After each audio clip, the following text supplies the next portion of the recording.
Depuis la fin des années 80, Denis Marleau et Ubu ont effectué de nombreuses tournées en France. Ces créations furent présentées ici à Paris, au Centre Georges Pompidou, au Théâtre de la Cité internationale, au Théâtre de la Ville, au Théâtre national de la Colline et plus récemment à la Comédie Française.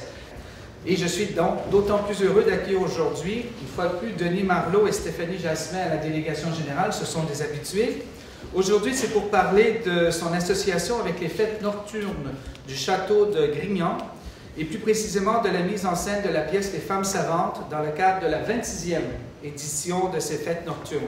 Depuis plus de 20 ans, à Grignan, nous faisons les fêtes nocturnes. Ces fêtes nocturnes sont des spectacles choisis dans le grand répertoire théâtral européen qui permettent de donner vie au château. Le Conseil général de la Drôme fait appel chaque année à un metteur en scène très connu.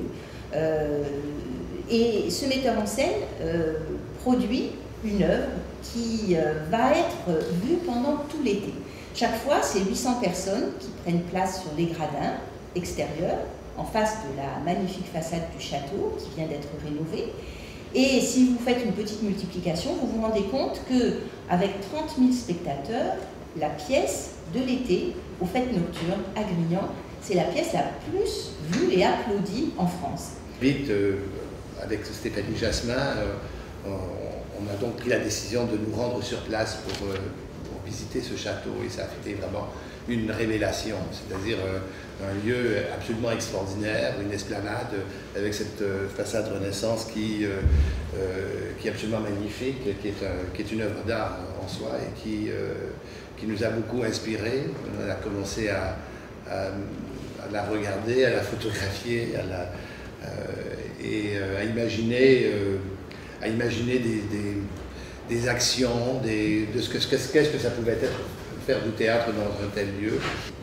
Poursuivant notre recherche aussi sur Grignan, on a très vite compris que ce lieu avait été habité par une femme exceptionnelle, par Madame de Sévigné et sa fille surtout, qui était devenue la châtelaine pendant plusieurs années. Alors donc c'est à travers donc ce chemin que nous sommes arrivés à ce texte, Les Femmes Savantes de Molière. C'est vrai que d'abord, l'humour de la pièce nous a quand même intéressés. C'est cette pièce qui parle des mots aussi, qui parle de la posture intellectuelle. N'allait pas sans nous rappeler les pièces de Thomas Bernhard que tu as montées comme Maîtres anciens.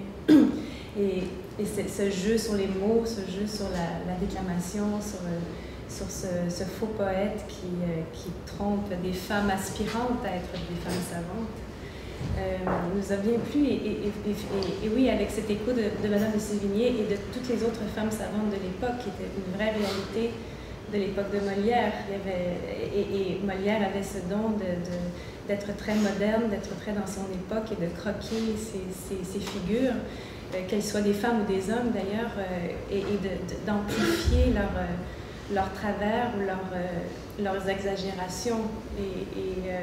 Et donc, on trouvait que cet écho était très intéressant et c'était un prétexte aussi pour plonger pour la première fois dans ce répertoire pour Denis, en tout cas. Oui, parce qu'il faut dire que c'est la première fois que je vais monter Molière. Ça m'a pris 35 ans avant de décider de m'y atteler.